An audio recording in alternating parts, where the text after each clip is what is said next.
Good morning, everybody. This is coming out a little later than I expected because things have been so busy, and that's a good thing. Had a gig last night, had rehearsals throughout the week, having to move students around so I can accommodate that. That's why we're not having a Q&A this week. Okay, what are we talking about this time? This is another movie. I keep calling them movies. Another video on the subject of the art of accumulative practice. Let me adjust that just a little bit.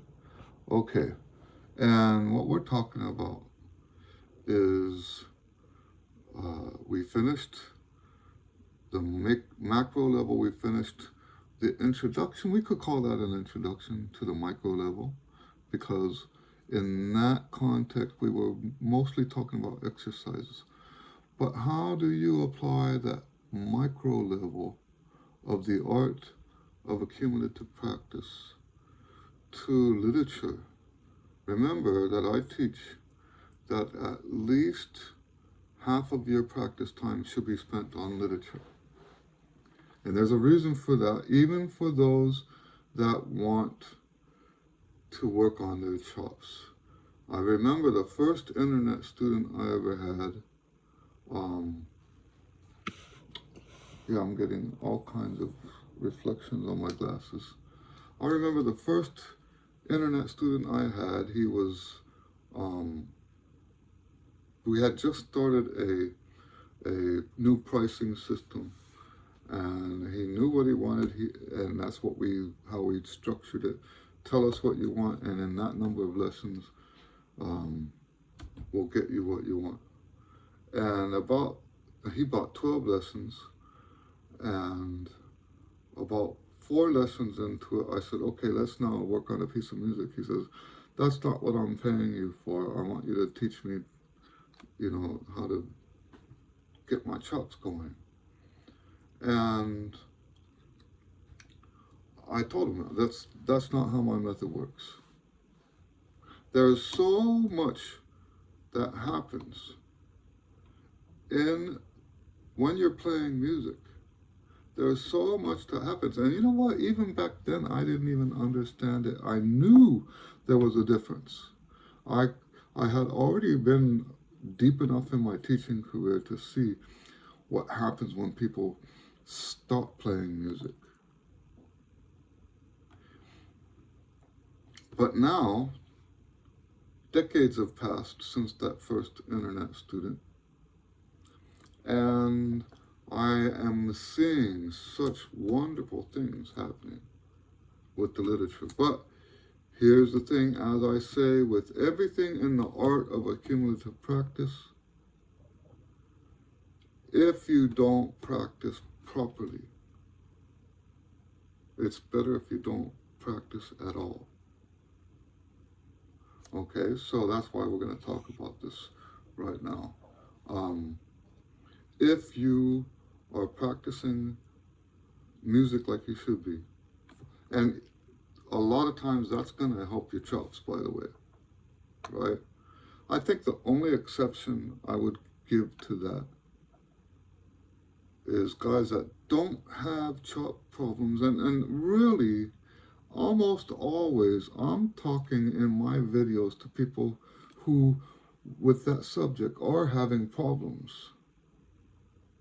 This is not advice for everybody.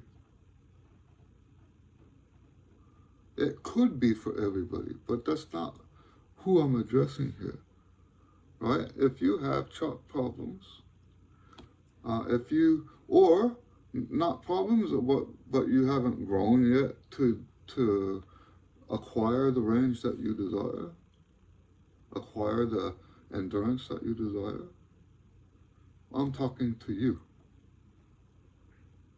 Okay, so yes, getting range, endurance, strength, that flexibility, it's more important. I'm not saying I have all my teachers, all my students. This is first thing in the morning because I have to go to dialysis. All of my students are doing the exercises, they're doing the routine, they're doing the skills, or at least they know they should be. Right? But that stuff doesn't manifest until you start doing the music. Okay? So,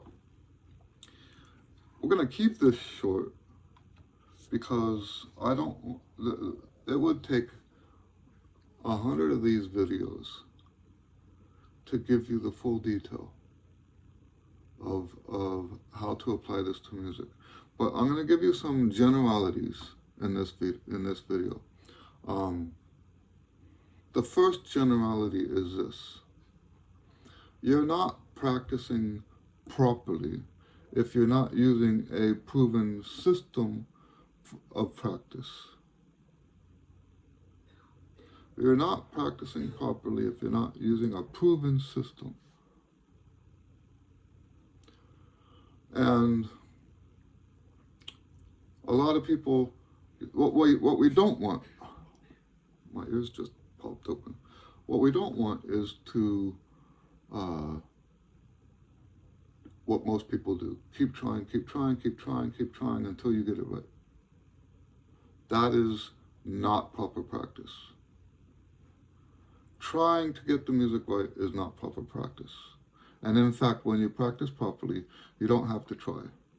The trying stuff just goes away. Okay? And I actually believe, now that I've been teaching this long, that there is no such thing as trying when you're practicing. There is no such thing. I think what happens when we say we're trying is we turn up the emotion, and that emotion rarely does us any good as musicians. Emotion in our practice time rarely does us any good, and the potential for harm to your performances is great.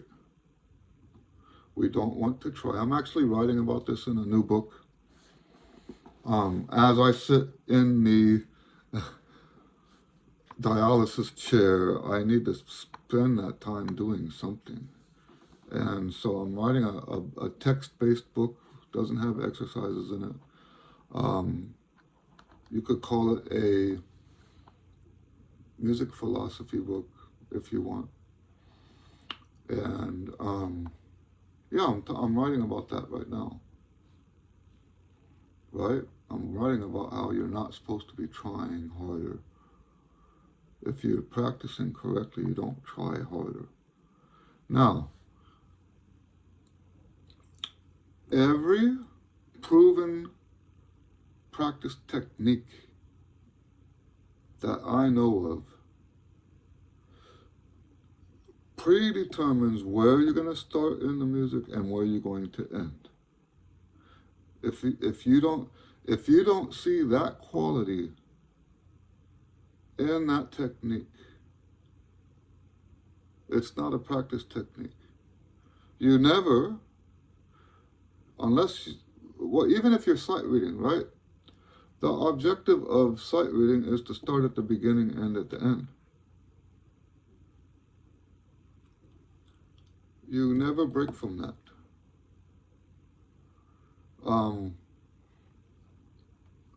So sight reading is, I guess, a practice technique. Read through it once. You can do that. That's part of practicing. Don't stop until you get to the end. If you're doing proper sight reading, you're not supposed to stop anyway.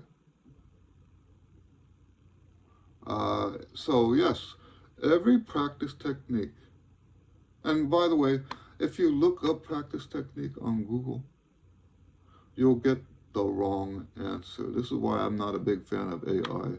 When it comes to music, AI is stupid. Right? AI is not very intelligent when it comes to music. Maybe that'll change. But no, right now, if you do see what AI does on Google, is give you a summary of the web pages, and all the web pages that I've read for the first few pages have absolutely no. You type the word practice technique, and they will put stuff like make your room comfortable. Making your room comfortable is not a practice technique. Make sure you use your favorite pencil. That's not a practice technique. Okay? Get perfect lighting. That's not a practice technique. A practice technique is a procedure. What do you do in what order? There are only a few of them that I know of. I've made some up, so what I teach is about half a dozen practice techniques. Now, those take a long time to master. It takes longer to master a practice technique than it takes to master playing the trumpet. Okay? And that's why we focus in my lessons. When you take lessons with me, we're looking at how to practice. We're not looking at how to play the horn. If you get the practice right, the horn will come. And it takes so much more time to learn how to practice than it does to learn the horn. You're going to learn the horn and learn it well. But the emphasis is on the practice. Now, good practice techniques have procedure. This step first, that step second, that step third. So applying the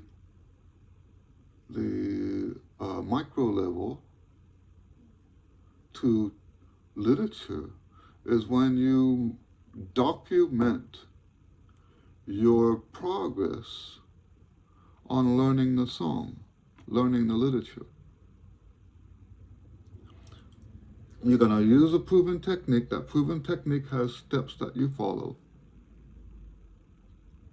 You're going to somehow document those steps.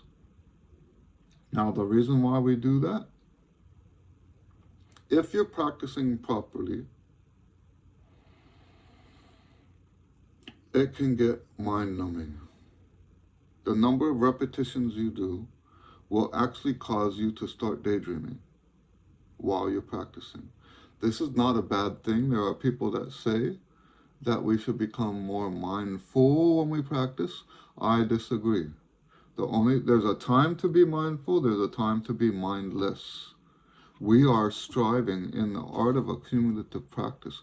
We are striving for totally mindless performance. And you don't get mindless performance from mindful practice. I'm going to say that one more time. It's a very important part of what I'm teaching. You do not get mindless performance from mindful practice. So you follow these procedures of the technique you're using to learn the music, to master the music, to improve the music. You follow those procedures.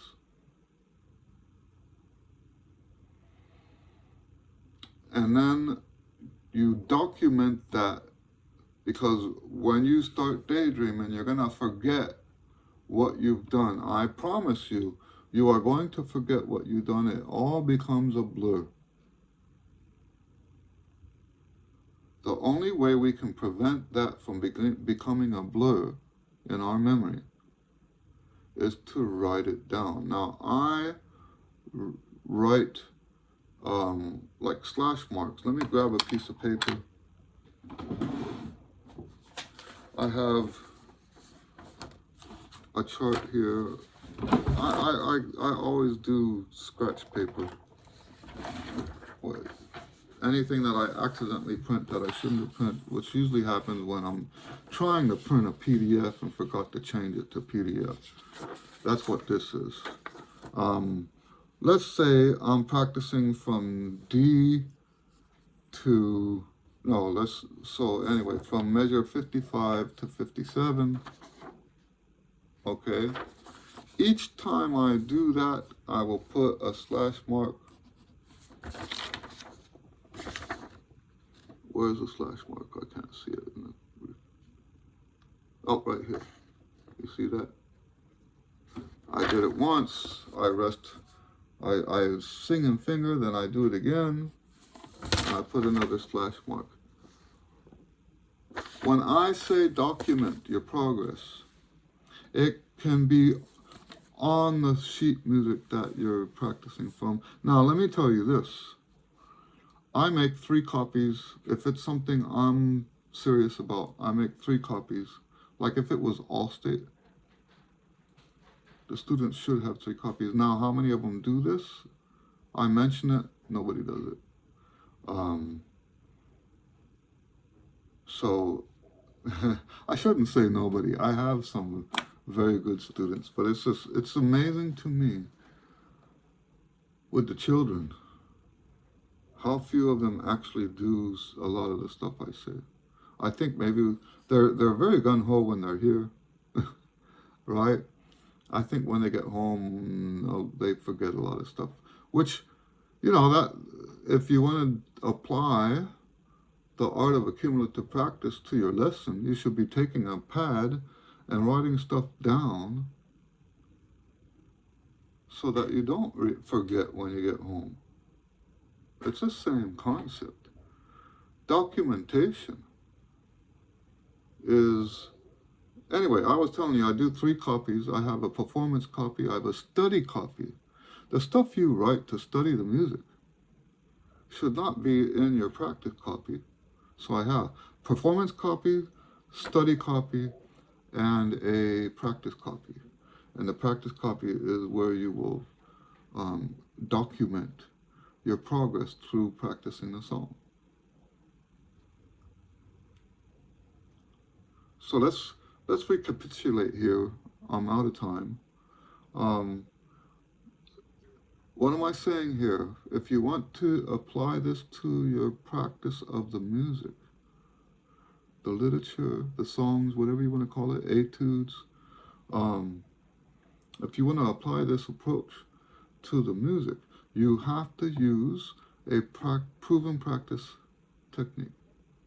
And a practice technique will always give you procedure and tell you where to start, where to stop, stuff like that. And then you document your progress through that procedure. And you know what happens when you document? I'll just leave you with this one last thought. You know what happens when you document? It's not just that you forget when you don't document. There is something happening to the clarity of your mind when you open up your music and it's got documented on it what you have already done. It adds a degree of confidence to your performance that I don't think you could match any other way.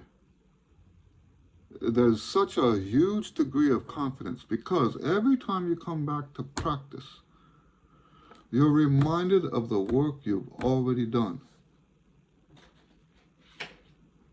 And it becomes a lot more permanent in your mind. Because when you sit down to practice the 2nd day, the 3rd day, the 4th day, you don't go, where do I start? What did I do last time? A lot of people when they practice, even if they know these procedures that I'm talking about, a lot of times because they didn't write it down, it's all foggy. It's foggy, and they don't know